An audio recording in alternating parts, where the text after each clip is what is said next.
Merci, Monsieur le Maire. Thank you, Mayor.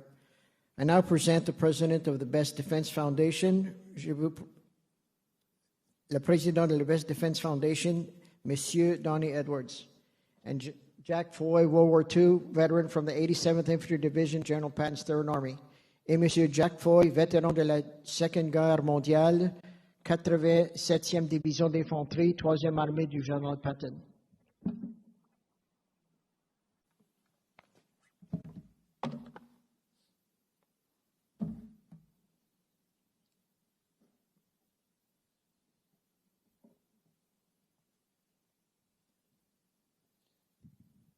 Ladies and gentlemen, distinguished guests, and veterans, on behalf of a great team of volunteers and partners, I stand before you as a founder and president of the Best Defense Foundation. My name is Donnie Edwards. It is with great pride and gratitude that I share with you today. Today, as we stand here on this hollow ground overlooking the serene Omaha beach, we find ourselves 79 years away from a day of great significance. A day that speaks volume about the human spirit, the courage to stand up for what is right, and the power of unity. 79 years ago, this very beach was a theater of humanity's determination to secure freedom, peace, and justice for all. It wasn't just a battle. It was a promise of a future free from tyranny and oppression. Dear veterans, in the panorama of history, I ask you to look back and reflect upon that day. In your hearts, etched forever, are the memories of the ferocious battle, the courage, the sacrifices. You stood firm, united under the banner of freedom, unyielding in your determination to safeguard our cherished values. Today, we stand here, a testament to your resilience. We look upon a liberated Normandy, a free France, a Europe that proudly symbolizes democracy and justice. And we owe it to your unwavering spirit, your fortitude, and your sacrifice. Yet, we must remember that that day did not come without a price. Thousands of brave souls perished on D-Day and throughout the war. Their lives offered in a pursuit of a free and a just world. They did not fall in vain. Their sacrifice is a cornerstone upon which the world we know today is built on. These anniversaries, these moments of remembrance, are more than just dates on the calendar. They are an opportunity to pay homage to our past, to honor those who put themselves in harm's way for the collective good. It's a call for us to remember the cost of freedom and the duty we owe to our predecessors and future generations. Ladies and gentlemen, freedom and liberty are not destinations, but a journey that is embarked upon 79 years ago on this very day. Yet, this journey is not complete. The spirit of D-Day, the spirit of standing against tyranny, shall never be forgotten. Today, we must recognize the struggle for our cherished ideas does not end. As we navigate the complex landscape of our times, it's our duty to uphold these values, to guard them against any forces that seek to undermine them. Our debt is to you, dear veterans, is immense. It's a debt that cannot be repaid, only acknowledged with the deepest gratitude and respect. As we cannot replicate your sacrifices, we can strive to honor them by standing firm against adversity and defending your values for which you fought, and the torch of freedom continues to shine brightly. Today, as we commemorate the 79th anniversary of D-Day, let us renew this commitment to freedom, to justice, and to teach and to each other. Let us pledge to make the world a better place that reflects the values that you so bravely fought for. Thank you for your service, your courage, your sacrifice, and your unwavering commitment to the ideas we hold dear to continue to inspire us. It has been my profound honor to address you all today on this special day, June 6th. Merci beaucoup, and may God bless America.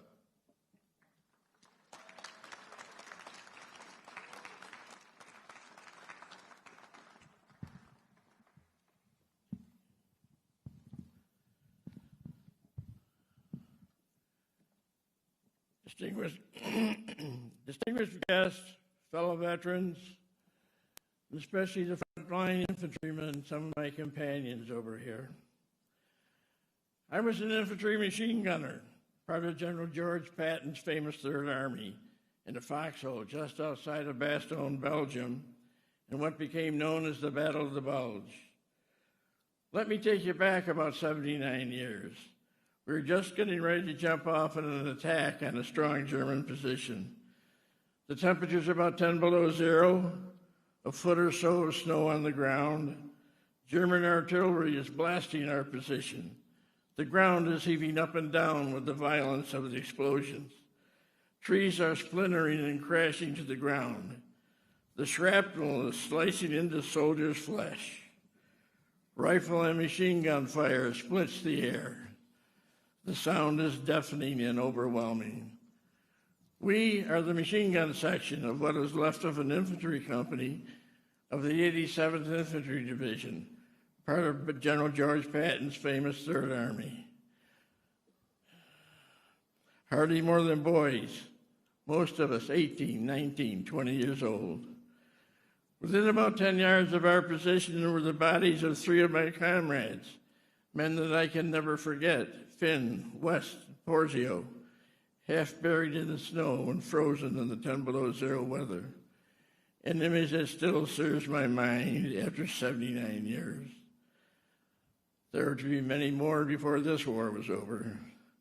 My machine gun squad was now down to 2. For the most part, we were children of the 20s, citizen soldiers, draftees, and volunteers. Young men, raised during the Great Depression, we did not experience the carefree days of childhood. Summoned by the call to arms, especially the sneak attack on Pearl Harbor, we came from across the land, from the farms and the schools and the factories, from the sidewalks of New York to the shores of San Francisco we came. Resourceful, tough, and tempered as hard as steel in the crucible of the Great Depression, these men were as tough as the times in which we were raised. These are the men who made up the fighting strength of the divisions, carried out the orders of the generals, engaged the Germans in mortal combat.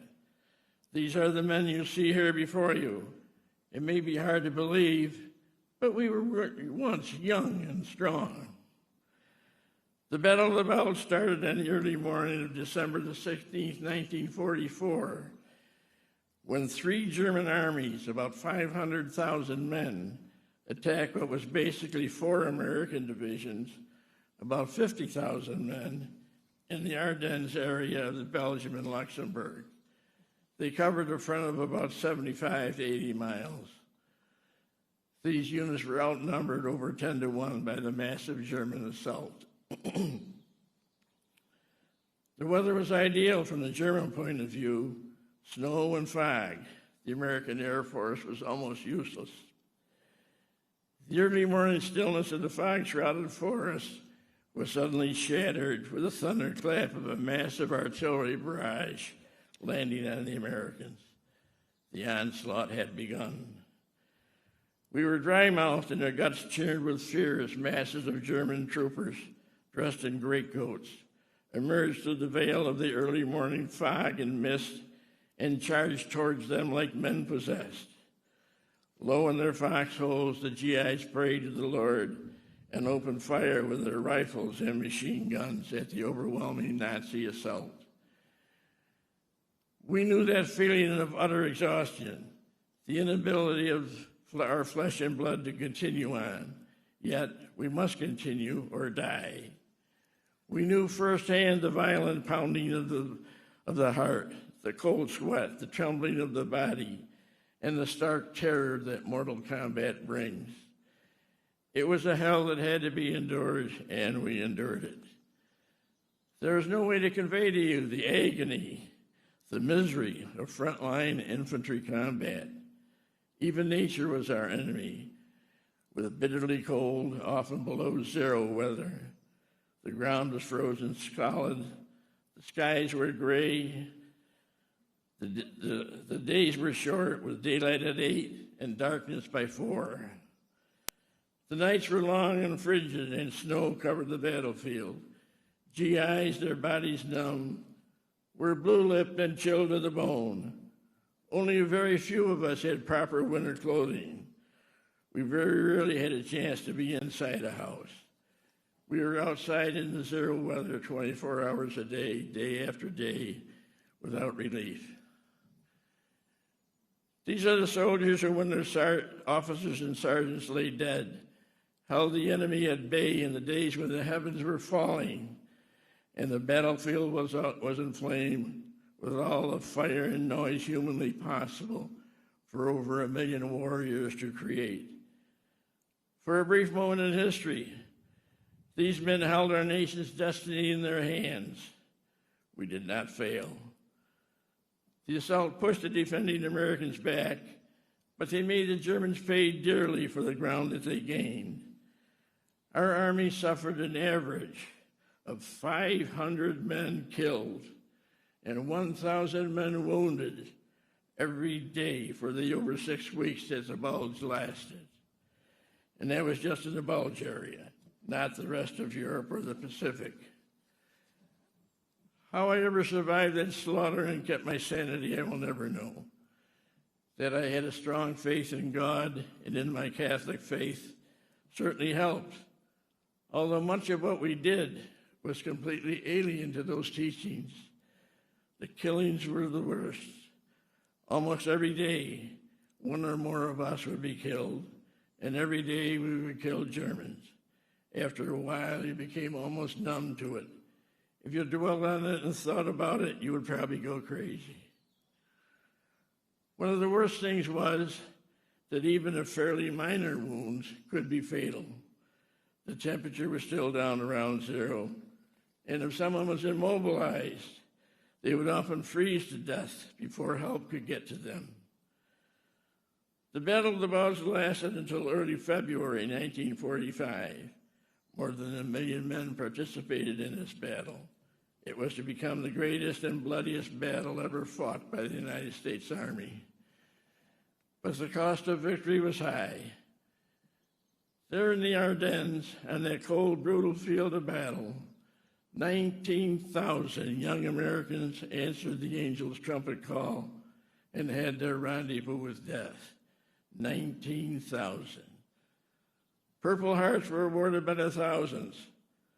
The Battle of the Bulge cost the American Army about 90,000 casualties, about 19,000 killed in action, 20,000 taken prisoner, and about 50,000 were wounded. When we left the Bulge, I left many friends there. Our machine gun section, which started out with 12 men, was now down to 4. We had 5 killed and 3 badly wounded. Our company was badly decimated, down to about 40 men left from 200. We received replacements and continued our fight through the Siegfried Line, amphibious assaults across the Moselle and then the Rhine rivers under the leadership of General George Patton, all the way across Germany to Czechoslovakia, where we met the Russian army. What we did, what we experienced, represents the love of our country, the love of our religious faith, the love of our fellow citizens, and our love of freedom. We saw what a lack of love and a lack of freedom could do. We saw the concentration camps. We saw the prisoner of war camps. I was involved in the liberation of Buchenwald concentration camp, one of the largest, and Ohrdruf concentration camp. We saw the bodies stacked like cordwood. Bodies were still being burned in the ovens. We saw the inmates like starved skeletons, too weak to move. We saw the vile inhumanity of man against man. Tears still well in my eyes. I remember all the friends that I lost in the fields, towns, and cities of Europe. Not only on Memorial Day or Veterans Day, but many times every day. Why them and not me? Did someone else take the bullet intended for me? I got hit 3 times, but only very minor flesh wounds. I only know that God took them at 18, 19, 20 years of age and has allowed me to reach my 98th year, and I thank him for it every day. My grandchildren sometimes ask, "Were you a hero in the war, Poppy?" My answer is, No, but I was in a company of heroes. Ask yourselves now, with heads bowed, from where, O God, came such men as these, the warriors of the greatest generation, a generation that is taking their final curtain calls of over 1,000 men a day, and soon we all will have left. This country was truly blessed. The Ardennes woods are silent now. The battle smoke has fled. 70 years and 9 have passed. Now only memories and the dead. May God bless you. May God bless America and our troops serving around the world. Thank you.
Thank you. Merci, Mr. Edwards and Mr. Foy.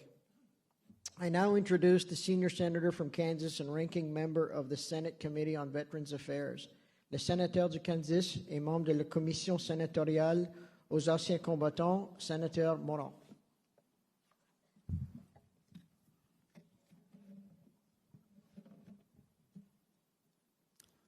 I'm in the company of heroes. It's an honor to be here to represent the United States Senate and to be here with Mayor Tomans, Mr. Edwards, General Milley, Secretary Austin, Ambassador Bauer, and the American Battle Monuments Commission to mark the anniversary of D-Day and to repay our respects and honor the memory of those who fought for freedom on these beaches. I'm also honored to be here representing Kansans, home of President Dwight D. Eisenhower, General Eisenhower, and the 1st Infantry Division, whose monument I paid my respects at this morning, home of Fort Riley, Kansas, their home. Secretary Austin, I thank you for your service in and out of uniform. General Milley, thank you for your distinguished career of service and congratulations on receiving France's highest military honor, the Grand Cross of the Legion of Honor. June 6th, 1944, as the sun rose above a European continent occupied and overrun, the free world stood in anticipation, hoping for a pushback against the shadow of conquest and tyranny that had endured for 4 years. The eyes of the world were upon the many thousands of young men, now slightly older than they were then, as they waded ashore amidst raining gunfire, artillery blasts to liberate a people they did not know in a foreign land far, far from home. This great crusade marked the beginning of the end of the Nazi domination in Europe, the return of freedom to French soil, and the tide turning in a war to save the world from tyranny and keep alight the flame of liberty. Gathered here today, we reaffirm the importance of continued friendship across the Atlantic Ocean, our shared bonds of Republican governance, commitment to self-determination, and a united resolve in the face of aggression. We remember the heroic sacrifices made here at the beaches codenamed Utah, Omaha, Gold, Juno, and Sword. We remember those who demonstrated bravery and devotion. We remember with deepest gratitude those who gave their last full measure of devotion. It is rare that young men can do something that still merits the expression of gratitude and respect nearly 80 years later. There were 9,386 young American soldiers buried here, 1,557 listed on the wall of missing. These men grew up in our cities of the East, our industrial towns of the Midwest, our farms on the prairie, on the ranches out west. They answered the call to serve with one heart, one spirit, and with every intention of returning home once the war was won to the people they love.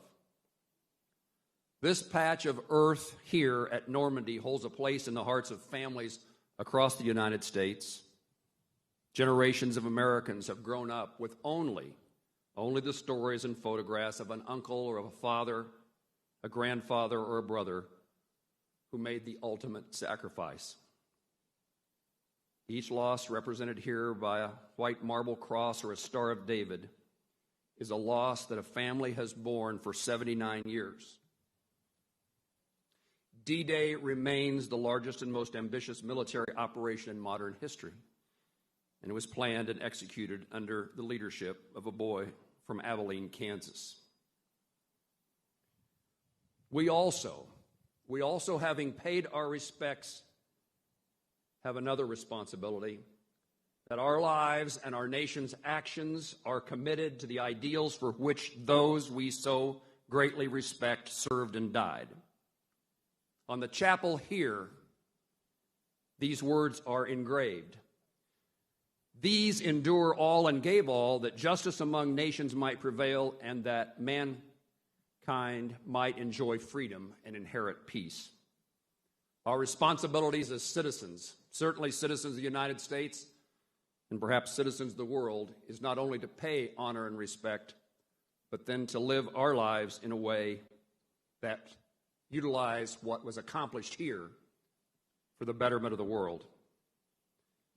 1954, President Dwight Eisenhower issued a statement on the 10th anniversary of the Allied Expeditionary Force landing at Normandy. In it, he reflected how the success of the operation was only possible due to unity and cooperation of several nations. The partnerships between nations solidified here on this battlefield must continue today as we strive to create a freer and safer world. Since the guns of war fell silent in 1945, the Atlantic Alliance has marshaled our combined resources, efforts, and spirits of our citizenry to make certain that the world remains safe for freedom, democracy, and a shared prosperity. As a leader of the Senate Committee on Veterans Affairs in the United States Senate, I regularly meet with veterans both in Washington, D.C. and across the country. During military service, our veterans were prepared to give everything for our country. Those of us working on their behalf must match that level of commitment. A week ago, Americans observed Memorial Day, where we remembered all those who gave their lives in service of our military and our country. And today we reflect on what American, British, and Allied personnel dared to accomplish through their sacrifices and achieved on behalf of all mankind. It is my hope that people from every nation can show the same resolve, the same stalwart defiance, any place tyranny seeks to gain foothold. Courage, ingenuity, tenacity, sacrifice. Let us all find that that's a worthy purpose where we can not only apply these virtues, but where today we remember and honor those who greatly exemplified them on this day 79 years ago. My father is a World War II veteran, and I wandered to the World War II Memorial in Washington, D.C. on the nation's Mall just a few days before we dedicated the World War II Memorial. Long time in coming. I found the Kansas pillar representing those who served from my home state. I took a few steps from that pillar to call my dad back home in Kansas. Fortunately, I got the voicemail, got the answering machine, because what I told my dad I'd never said before and probably would never have said in any other circumstances. But I said, Dad, I'm at the World War II Memorial, built in your honor. And Dad, I want you to know that I respect you. Dad, I thank you for your service. And Dad, I love you. That's what places like this today allow us to do, cause us to do. I was walking back to my office on Capitol Hill and my phone rang. It was my dad. And he said, Gerald, you left me a message. I couldn't understand it. Would you repeat it? My dad is no longer living, and I can't repeat it to him today or any other day. But here today, we can say it to all who served, to the greatest generation, to those here today and those who have passed, to those who serve us in the future. We say, we respect you, we thank you for your service, and we love you.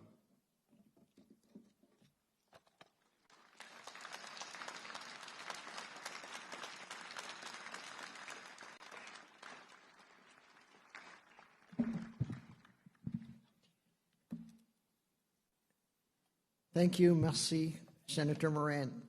I introduced Army General Mark A. Milley, U.S. Chairman of the Joint Chiefs of Staff, le Général Mark Milley, Chef d'État-Major des Armées de l'États-Unis.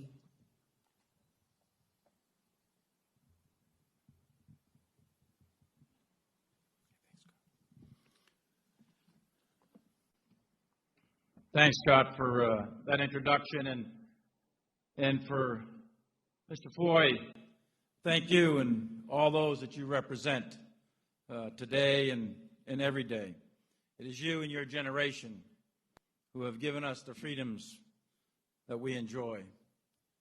Secretary Austin, United States Secretary of Defense, thank you for your leadership in troubled times today. And Ambassador Bauer, thank you as well to be a great representative of the United States here in France. Senator Moran, thank you for your leadership on all the committees. Thank you for your continued support to the United States military.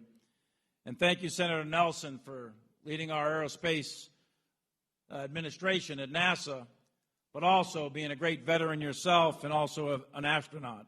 So, Senator Nelson, thank you. Prefect, thank you. All the generals and admirals that are here and all the distinguished guests, thank you all. Je vous remercie de vous réunir avec moi ici pour commémorer une des plus importantes campagnes militaires de l'histoire. Aujourd'hui, détend le 79e anniversaire du jour J. I thank everyone here for gathering today to commemorate one of the most important military campaigns in history on this 79th anniversary of D-Day. And most of all, we thank these men and women to my right, the veterans of World War II. Thank you to each of you for your service and your sacrifice.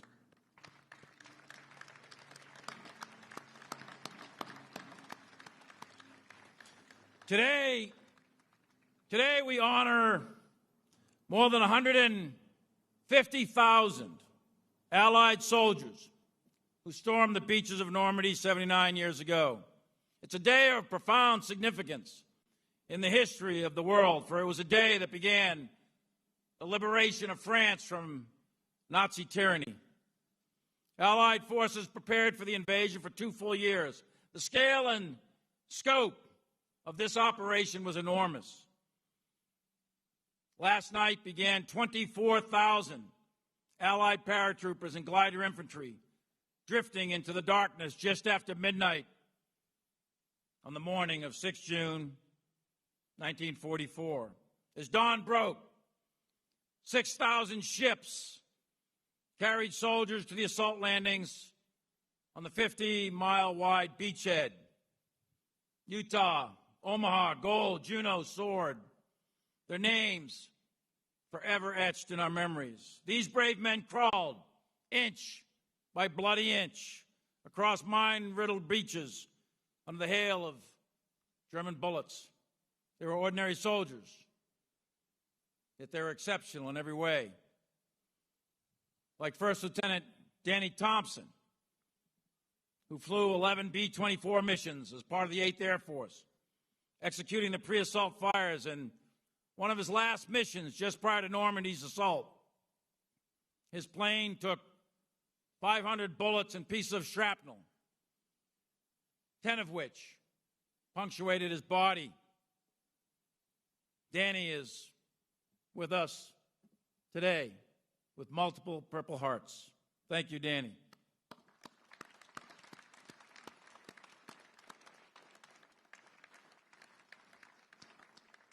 Ordinary soldiers, but exceptional. There is Sergeant Salty Harris of the famous Echo Company, 2nd Battalion, 506 Parachute Infantry Regiment, the Band of Brothers, who had been recently assigned to the Pathfinders of the 101st Airborne Division. He exited a CH-47 aircraft 16 minutes after midnight this morning to begin the airborne assault.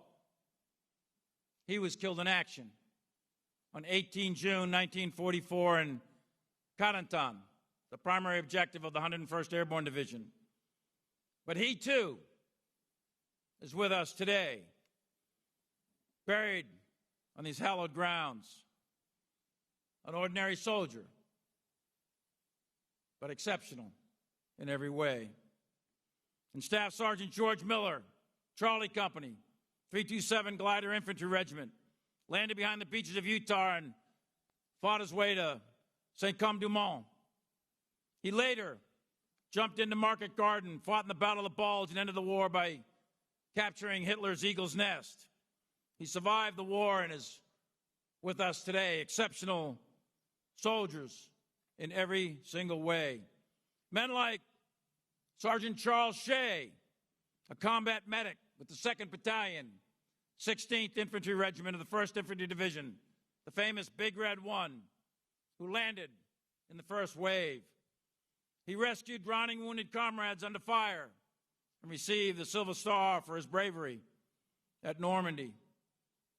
And he continued fighting at Aachen, the Hurtgen Forest, the Ardennes, crossing the Rhine and into Germany. He received 4 Bronze Battle Stars on his campaign ribbons. And then again, he fought in the Korean War before retiring in 1964 as a Master Sergeant in the United States Army. He, too, is with us today.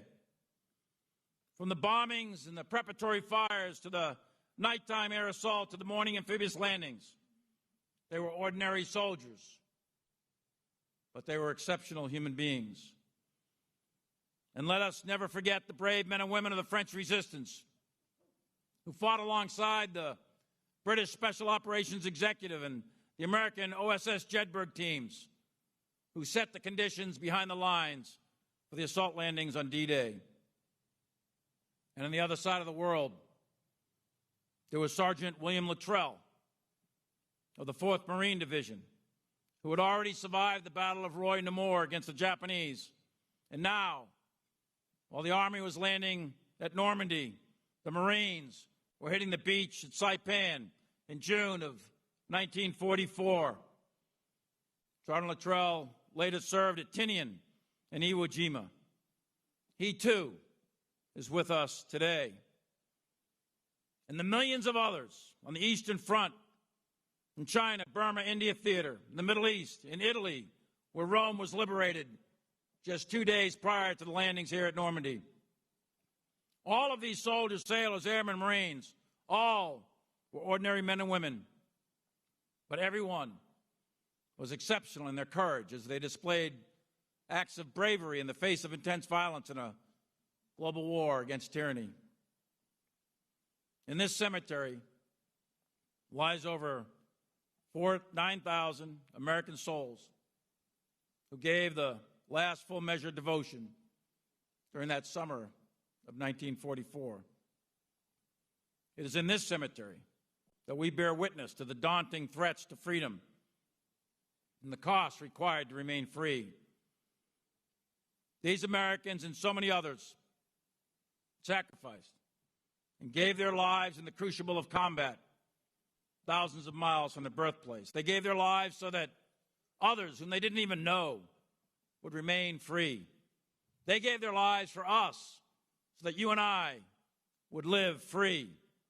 Peace and freedom are never guaranteed. They must be guarded and cherished and sometimes fought for and paid in blood. There are so precious few remaining today from the greatest generation who fought to keep the world free from tyranny and dictatorship. They fought in a great power war across multiple continents, costing millions of lives. And they fought to establish a better peace so that all of us will remain free. We are now approaching the 80th year of the great power peace that they fought to establish. A few years ago, I talked to a veteran of the 82nd Airborne Division. He, like these veterans, was in a wheelchair, and he had parachuted into the beaches here at Normandy. I asked him what his biggest lesson was from World War II, and I expected him to give me some sort of tactical answer on fire and movement. He did not. His eyes teared up, and he looked at me from his wheelchair and he said, "General, never let it happen again. Never let it happen again." So here we are on Omaha Beach at this cemetery at Colville-sur-Mer. We can never bring back the fallen, but we must always honor them and remember their sacrifice. And we honor them best by defending the idea that is America and upholding the cause for which they died. Now it is up to us, the living, to ensure that these exceptional women who fell on these sands did not die in vain. We have a duty. Each of us, the living, has a duty. We have a duty to carry forward this experiment in democracy so that each generation may enjoy the blessings of life, liberty, and pursuit of happiness that these veterans have given to us as their greatest gift. May God bless our fallen and their families, and may God bless each and every one of you. And on behalf of the 2.1 million American soldiers, sailors, airmen, Marines, and Guardians, I salute you.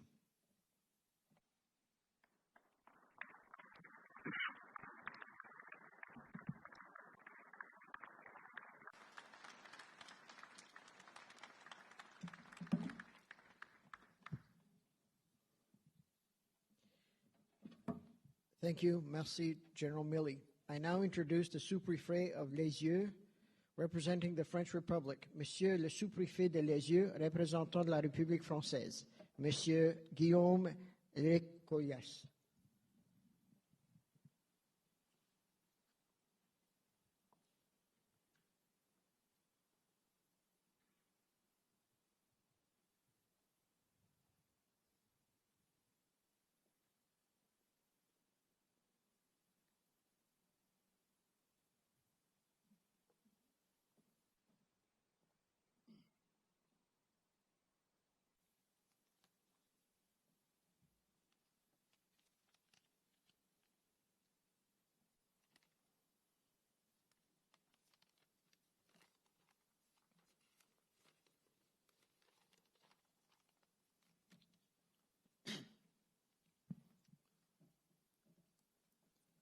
Monsieur le secrétaire à la Défense des États-Unis, Madame l'ambassadrice des États-Unis, Monsieur le chef d'état-major des armées américaines, chers vétérans, Mesdames, Messieurs, c'est un très grand honneur pour moi de prendre aujourd'hui la parole devant vous au nom des autorités françaises.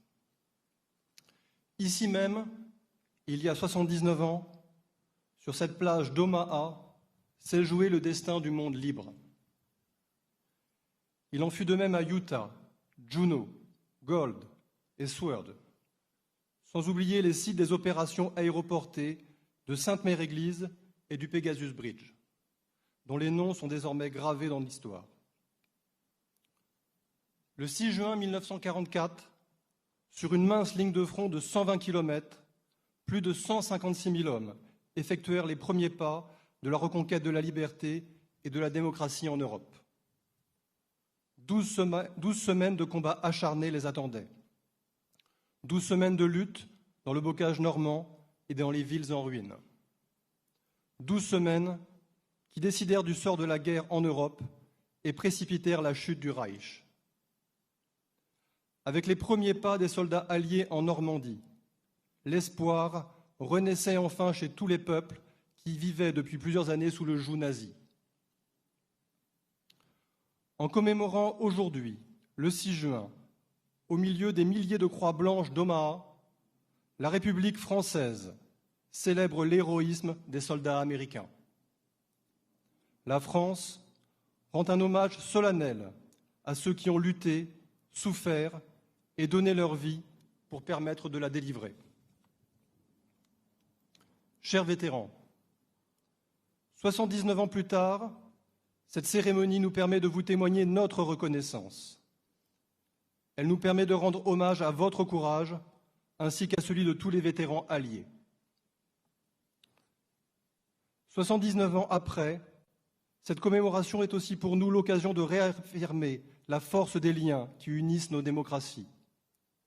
Nous sommes des alliés, bien sûr, car nous partageons des valeurs et des intérêts communs. Mais plus encore, l'histoire a tissé entre nos peuples des liens d'amitié. Une amitié qui a toujours trouvé à s'exprimer dans les moments les plus tragiques de nos histoires respectives, de la guerre d'indépendance à la Seconde Guerre mondiale hier, et plus récemment dans la lutte contre le terrorisme. Une amitié qui illustre bien la relation entre le président Eisenhower et le président de Gaulle.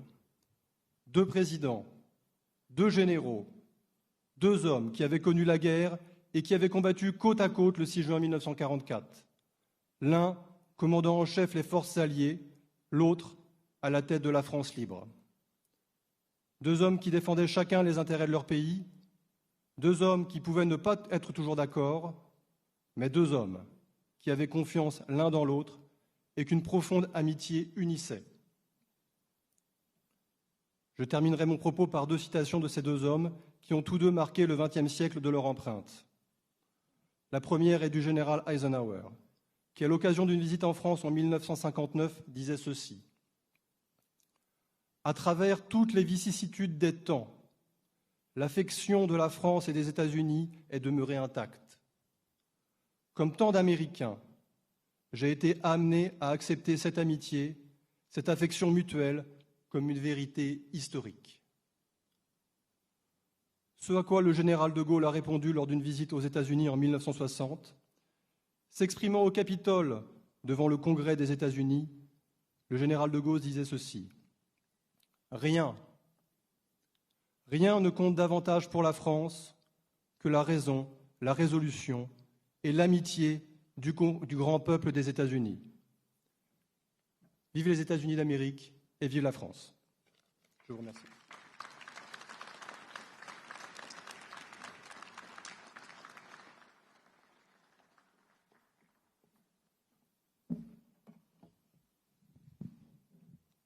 Merci, Monsieur le Sous-Préfet. Thank you. I now introduce the U.S. Ambassador to the French Republic and to the Principality of Monaco, the Honorable Miss Denise Campbell-Bower. Son Excellence, ambassadrice de l'États-Unis de l'Amérique, aussi la République française et la Principauté de Monaco, Madame Denise Campbell-Bower.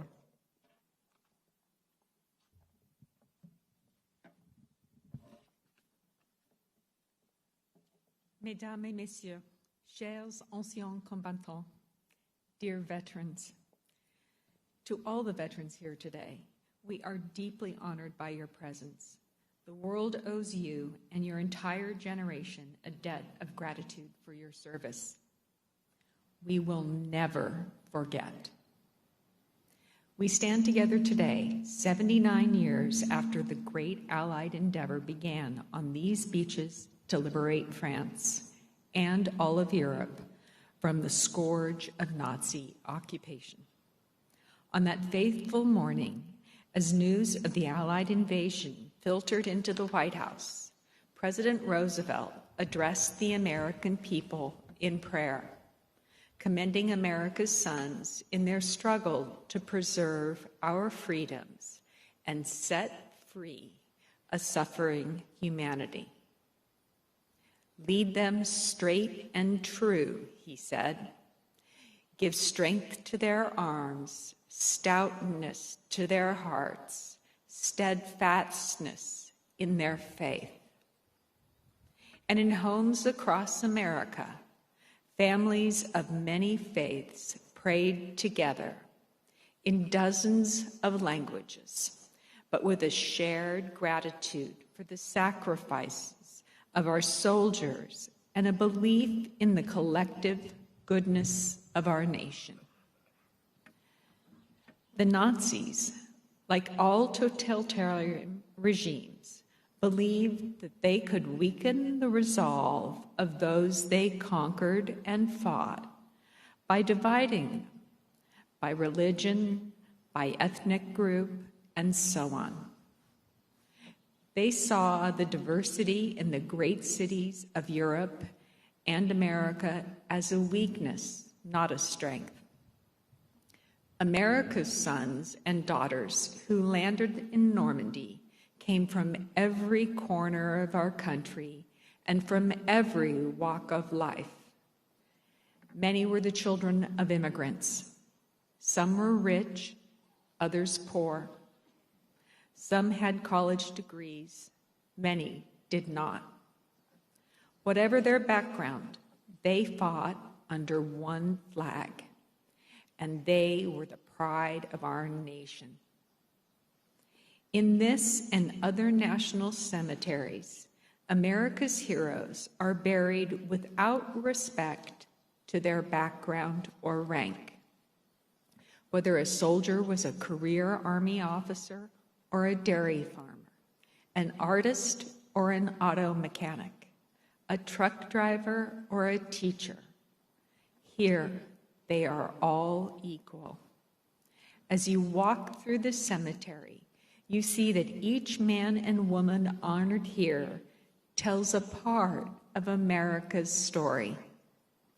On the tablets of the missing, technician 5th grade Stephen Lukanuscu, a son of Ukrainian immigrants who settled in Pennsylvania, is honored just above Private First Class Herbert Lumkis, the son of an African-American family from Virginia. Private Francisco L. Hernandez of Presidio, Texas, worked for his brother as a ranch hand. He is buried behind Technical Sergeant Kenneth H. Hall of Cleveland, Ohio, who worked for his father's construction company while attending college. To the right of Sergeant Hall rests Lieutenant Nicholas Emoliev, who fled the Russian Revolution with his parents to find refuge here in France. He grew up in Paris and left on the SS Normandy to immigrate to California. He returned to his birth country with the 101st Airborne. On Nicholas's other side is Lieutenant Harold Capilouto from Long Island, New York, whose grandparents had immigrated from Italy and England.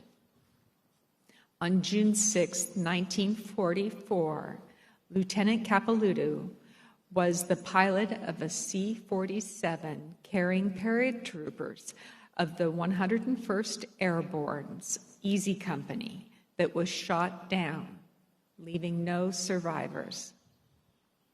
From different states, different occupations, different backgrounds, these men were united in a fight to defeat fascism and restore peace across Europe and the world.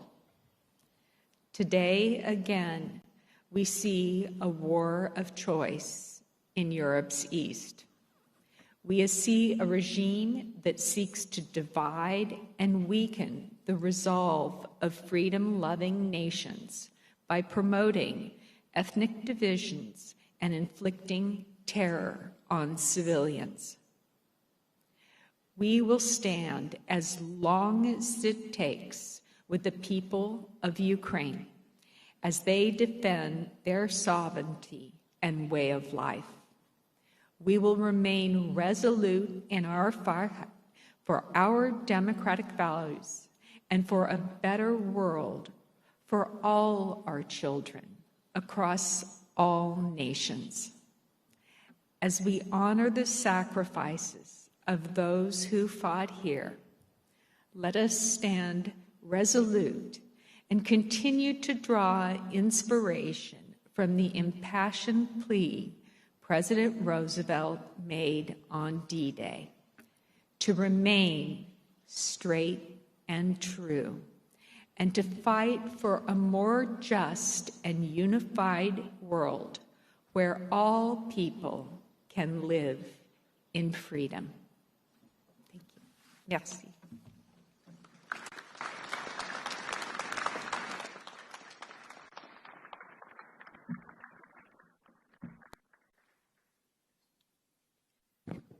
Thank you, Madam Ambassador. Merci, Madame l'Ambassadrice. I now introduce the Secretary of Defense, the Honorable Mr. Lloyd J. Austin, the Secrétaire d'État et la Défense des États-Unis de l'Amérique, Mr. Lloyd J. Austin.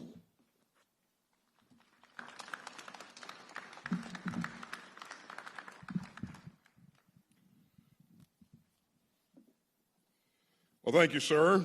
It is indeed an honor to be in France today. Ladies and gentlemen, distinguished guests, and above all, World War II veterans here today, I am absolutely humbled to join you at this hallowed place on this fateful day.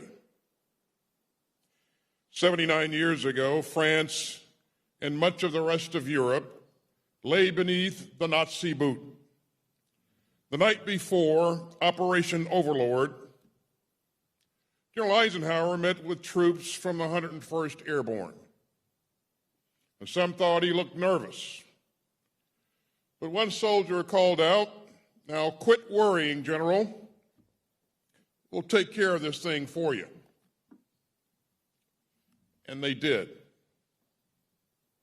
Young men from the United States, Britain, Australia, Canada, France, and other countries rallied together, as President Roosevelt said, to set free a suffering humanity. The largest armada in history carried tens of thousands of Allied troops to the gates of Nazi-occupied France. The Allied pilots flew low under relentless German fire. The paratroopers jumped into the cloudy skies and improvised when many of them landed miles from their drop zones. Soldiers weighed down by gear waited off boats and were raked by Nazi guns. And the medics dove in to care for the wounded as the cold waters turned red. It's easy to forget how desperate the battle was, how loud the clash was, and how many things could have gone wrong, how many things did go wrong. But on D-Day, courage won out over terror, daring over cruelty, and liberty won out over tyranny. Quit worrying, General. We'll take care of this thing for you. You know, one of the soldiers who took care of things was First Lieutenant Waverly Ray, known as Charlie, of the 2nd Battalion, 505th Parachute Infantry Regiment, who were known as the Panthers. And Lieutenant Ray jumped into Normandy before dawn on D-Day. His battalion was on its own until it could be reinforced by the Allied amphibious forces storming the beaches. And so Ray's unit, Company D, faced terrifying odds. German forces outnumbered them by more than 20 to 1. But the Nazis didn't count on the Panthers. And they certainly didn't count on citizen soldiers like Charlie Ray. Ray's battalion commander ordered him to counterattack the German flank. And Ray personally found and destroyed the German command post in Saint-Mère-Église. And it became the first town in France that the Allies liberated from Nazi occupation. And after the fighting, Ray returned to report with part of his ear sliced off by a German bullet, and his own blood caked on his neck and his shoulder. And Ray's commander said, "They've been getting kind of close to you, haven't they, Waverly?" And Lieutenant Ray grinned and said, "Not as close as I've been getting to them." And that's the spirit that took the beaches. That's the courage that liberated a continent. And that's the valor that swung the hinge of fate from tyranny to freedom. Since the days of ancient Athens, historians have known that free soldiers will fight more bravely than the armies of tyrants. And the men who landed here on D-Day did just that.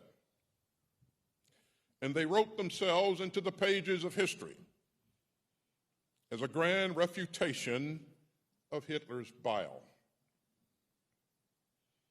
D-Day reminds us that there is no force multiplier stronger than a just cause. The democratic ideals carried by the troops of Operation Overlord still inspire free people everywhere.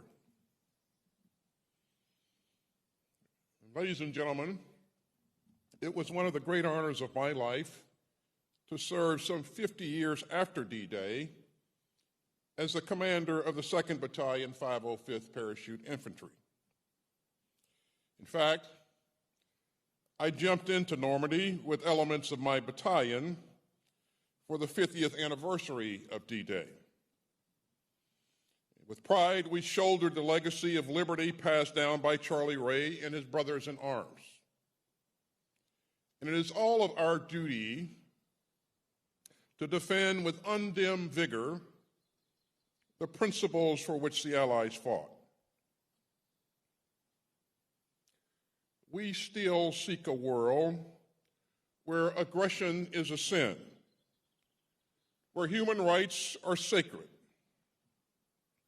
where those who preach hatred and tyranny and genocide are cast out. We seek a world where civilians are safe from the ravages of war, where sovereignty and territorial integrity are respected. And we seek a world where all states and all peoples can pursue their own destinies in freedom.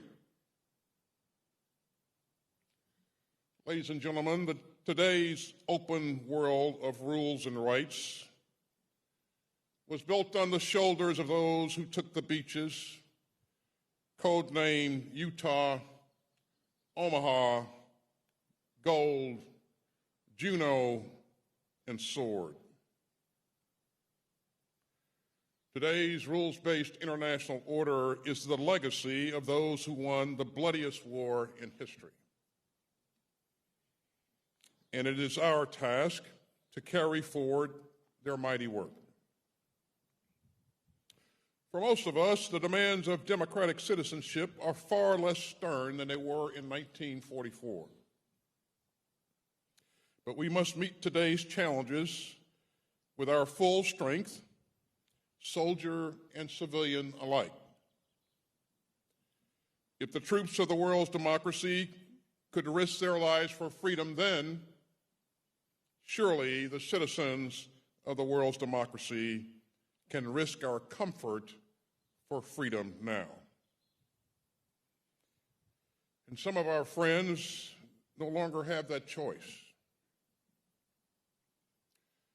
On a recent trip to a U.S. training post in a free Germany, I met brave young men and women from Ukraine who were learning how to fight for their lives and for their country. And today, I am more determined than ever to stand by them for as long as it takes. In our unsettled times, we again hear some sneer that tyranny is the future,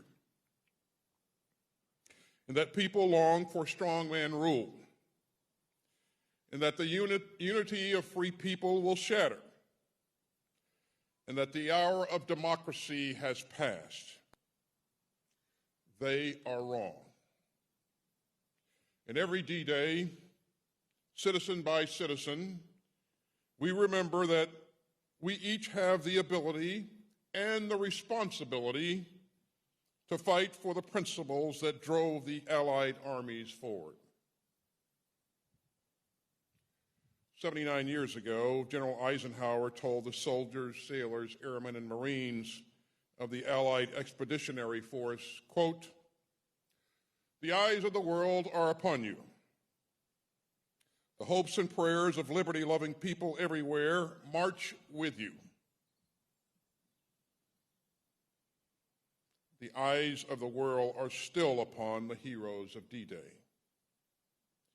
They are upon us as well. And we will not let the torch of freedom go out.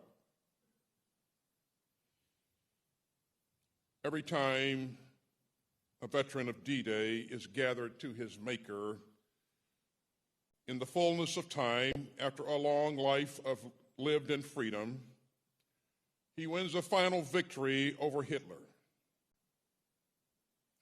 To the veterans of World War II, we salute you. You saved the world. We must merely defend it. So may God bless the American and Allied troops who fought and failed some 79 years ago. May God bless the United States of America, and may God continue to bless all those who still fight for freedom. Thank you very much.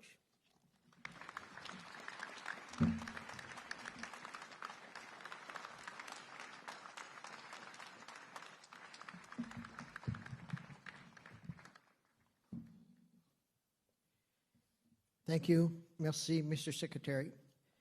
The benediction will be given by U.S. Army Chaplain Bert Snyder. Forged by the blood of America's daughters and sons, and take with you the torch of freedom, shining light and hope and liberty into the darkness of injustice. Amen.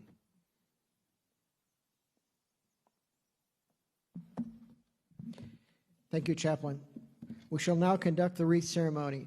As your name is called, please move forward to accept your wreath, as it'll be provided to you by a member of the cemetery staff, after which you can move forward and lay your wreath on the wreath stand. Nous allons maintenant procéder au dépôt des gerbes. Lorsque votre nom est appelé, voulez-vous avancer pour prendre votre gerbe qui vous sera remise par un membre du personnel du cimetière, après quoi vous pourrez avancer pour la déposer. Ambassadrice Denise Campbell Bauer, représentant de l'États-Unis.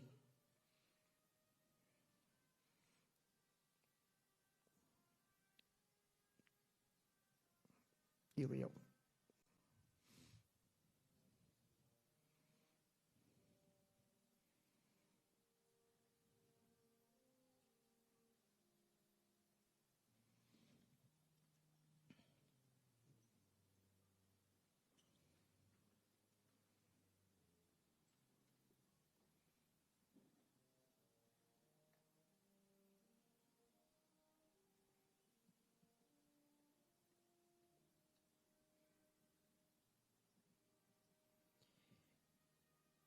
Monsieur Guillaume Licolas, sous-préfet représentant de la République française, representing the French Republic, sous-préfet Mr. Guillaume Licolas.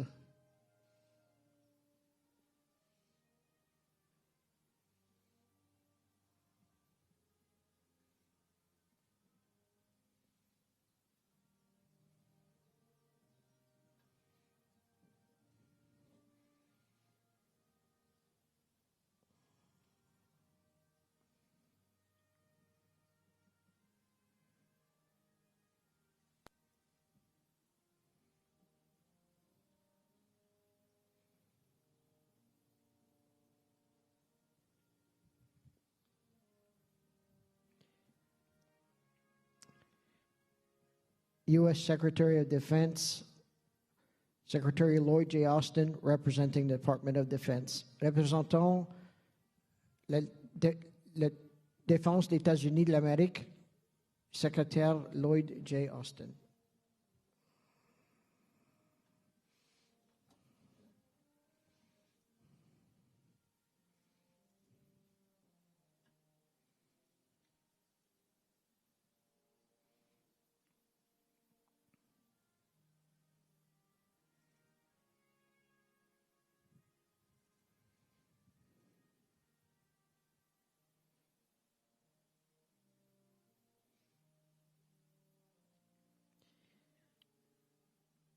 Senator Gerald W. Moran, representing the state of Kansas and the Senate Committee on Veterans Affairs.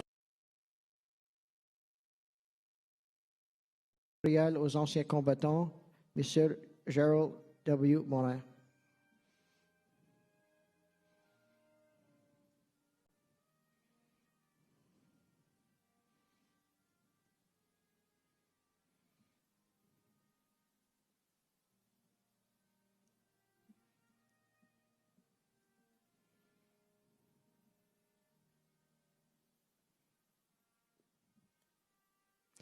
Senator Bill Nelson, representing the National Aeronautics and Space Administration, représentant la NASA, Administration nationale en charge de l'aéronautique et de l'espace.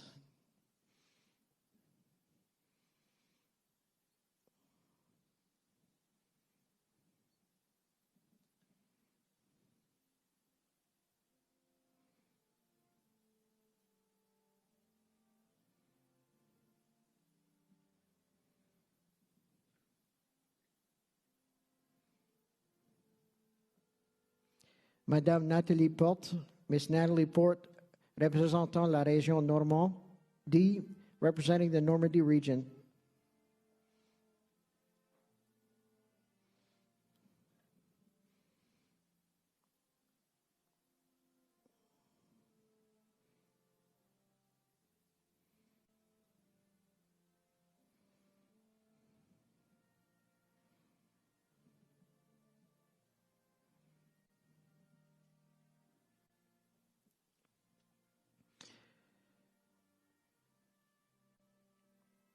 Madame Patricia Gaby Duquesne, représentant le Conseil départemental du Calvados, representing the Department of Calvados, Patricia Gaby Duquesne.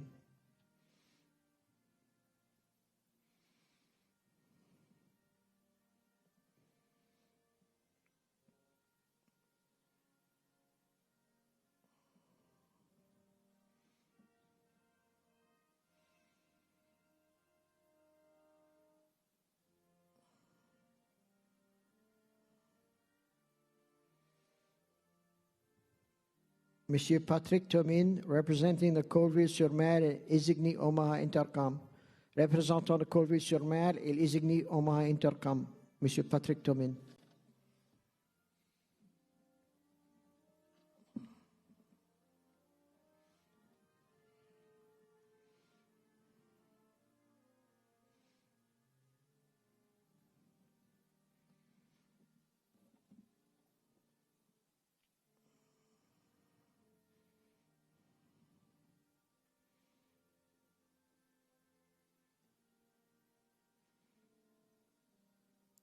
U.S. Army General Mark Milley, representing the Chairman of Joint Chief of Staff, représentant l'État-major de l'États-Unis d'Amérique, Général Milley.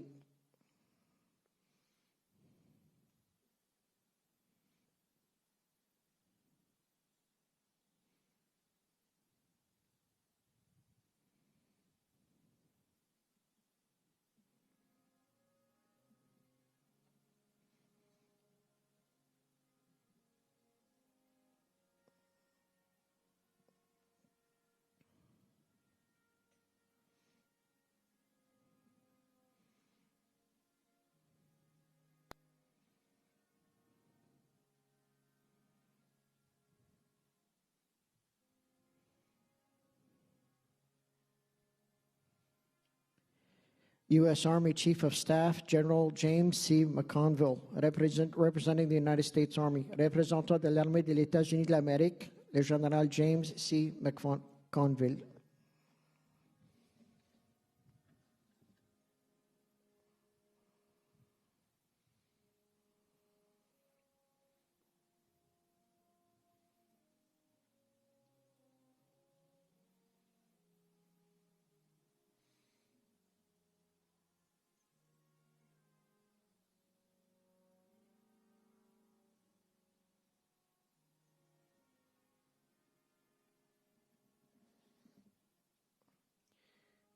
U.S. Army General Christopher G. Cavoli, representing the United States European Command. Représentant le commandement de l'Amérique à Europe, le général Christopher G. Cavoli.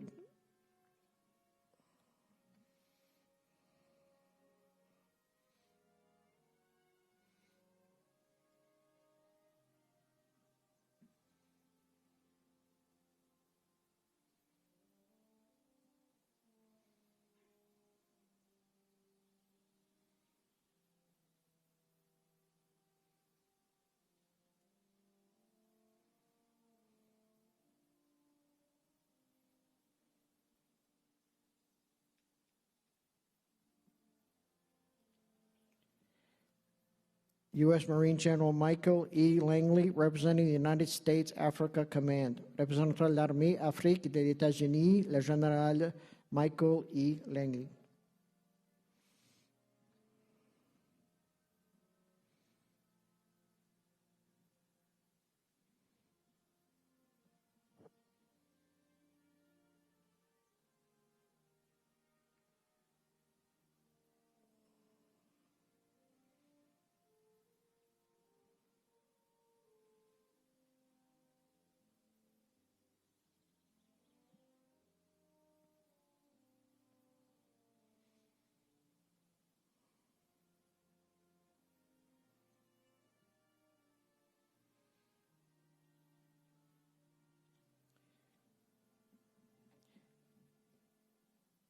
U.S. Army Lieutenant General John D. Lamontagne, representing the United States Air Force Europe and Africa.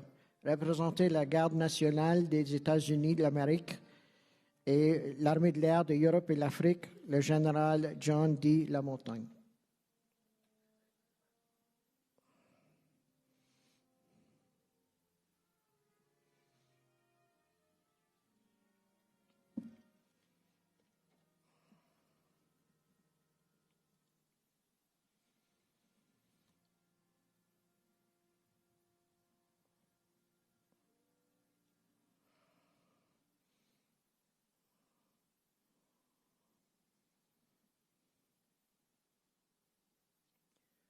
Brigadier General Clofus, Defense Attaché, representing the Embassy of Germany. Représentant l'ambassade de l'Allemagne, le général Clofus, attaché de défense.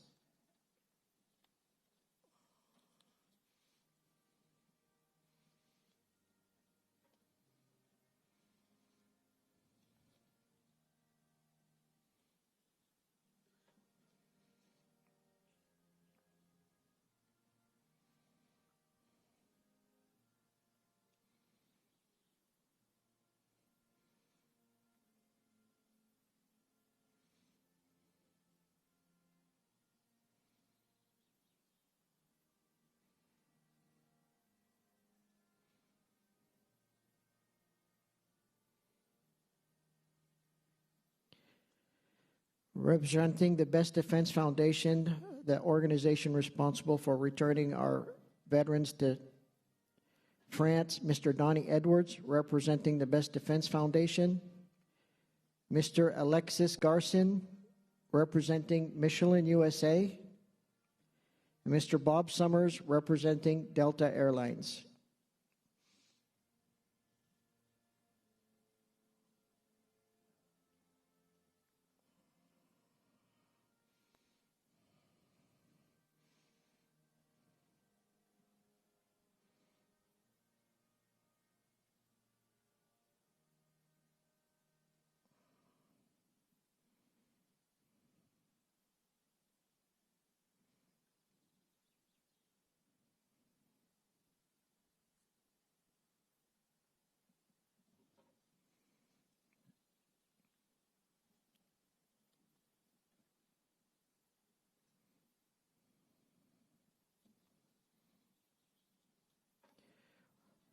Representing the American Battle Monuments Commission, Mr. Edward Ryan.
You never lived to see what you gave to me. One shining dream of hope and love, life and liberty. With a host of brave unknown soldiers for your company, you can live forever.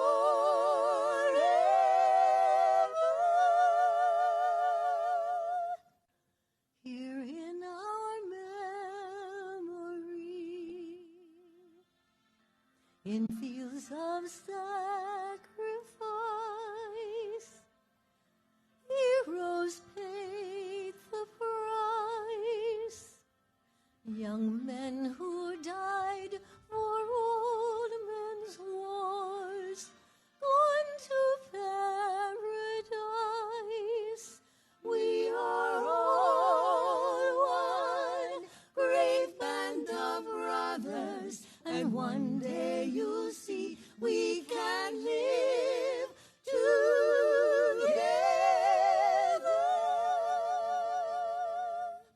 When all the world is free.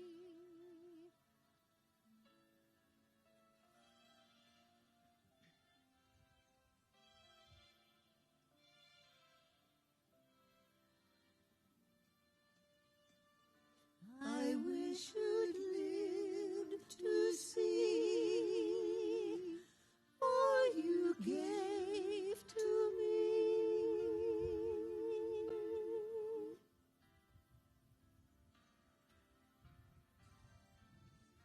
I wish you'd lived to see all you gave to me.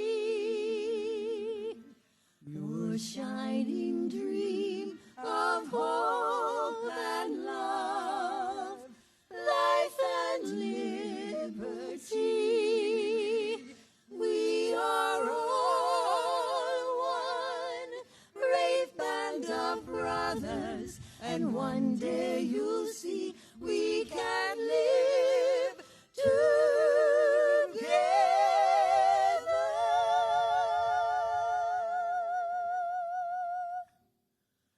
When all the world is free.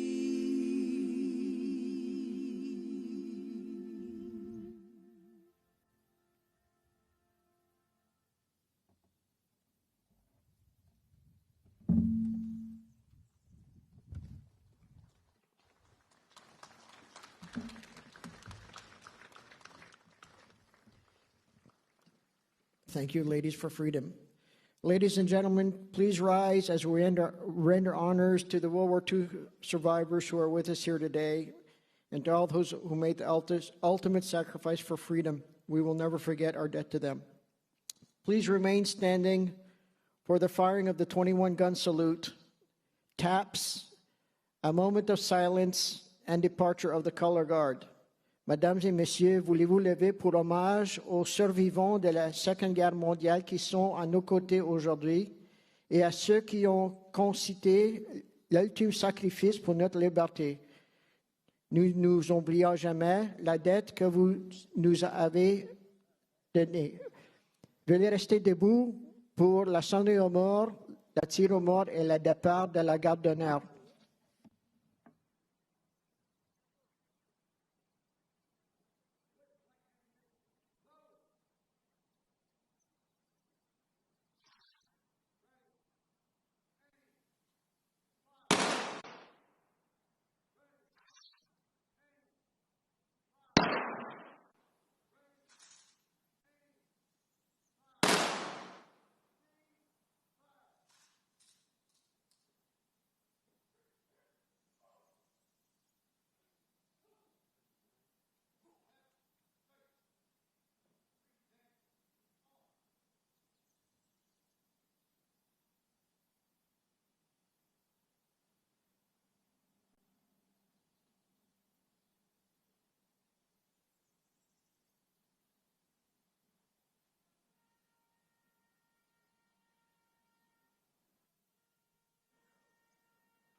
Retire the colors.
Ladies and gentlemen, this ends this year's D-Day ceremony at the Normandy American Cemetery. Thank you for your presence here today in honor of those who fought to restore our freedom. We will never forget their sacrifice. On behalf of the American Battle Monuments Commission, we thank all of those who supported this cemetery and all those in attendance today. Let us remember that for those who died on the fields of combat to liberate Europe, they sacrificed all their tomorrows for our todays. Maintaining their legacy is our promise. Au nom de la American Battle Monuments Commission, nous remercions tous ceux qui ont soutenu cette cérémonie et toutes les personnes présentes aujourd'hui. Rappelons-nous que pour ceux qui sont morts sur les champs de combat pour libérer l'Europe, ils ont sacrifié tous le lendemain pour nous aujourd'hui. Maintenir le héritage est notre promesse. Ladies and gentlemen, please remain in place until the departure of the official party.